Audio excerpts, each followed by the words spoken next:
एक छोटे से गांव में एक बूढ़ा व्यक्ति रहता था जिसका नाम रघुनाथ था। वह उम्र दराज तो था, लेकिन उसकी चतुराई के किस्से पूरे गांव में मशहूर थे। लोग उसे प्यार से चतुर बूढ़ा कहते थे। गांव में एक बार एक ठग व्यापारी बनकर आया जो गांव वालों को ठग कर उनके पैसे लूटने के इरादे से गांव में आया। वह गांव के किसी एक घर में जाकर कहता, मैं एक जादुई गहने लाया हूँ जिसे पहनते ही आप अमीर बन जाओगी, लेकिन ये गहने बहुत महंगे हैं।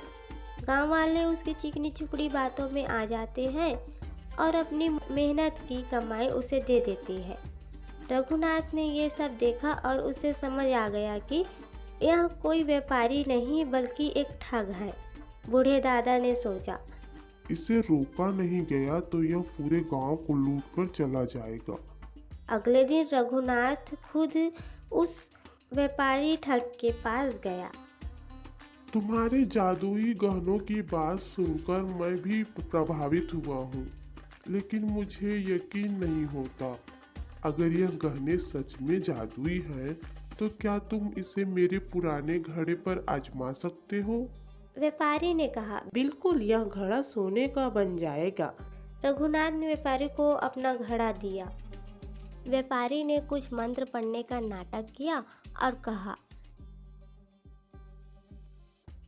यह घड़ा सोने का बन गया है, लेकिन इसे देखने के लिए तुम्हें सूरज ढलने तक का इंतजार करना होगा। रघुनाथ मुस्कुराया और बोला, अगर यह सच में जादुई है तो तुम इसे अभी गांव वालों के सामने करके दिखाओ।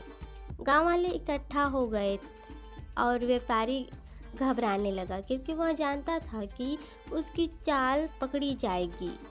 उसने घड़ा लेकर कुछ समय तक मंत्र पढ़ने का नाटक किया, लेकिन जब घड़ा वैसा ही रहा तो गांव वालों को उसकी सच्चाई समझ में आ गई।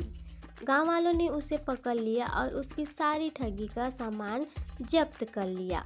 व्यापारी को गांव से भगा दिया गया। रघुनाथ की चतुराई और समझदारी से गांव वालों को ठग से बचा लिया गया।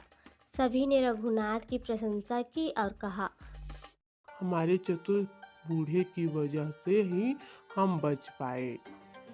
हमारी कहानी पसंद आई हो तो लाइक, कमेंट और सब्सक्राइब करें।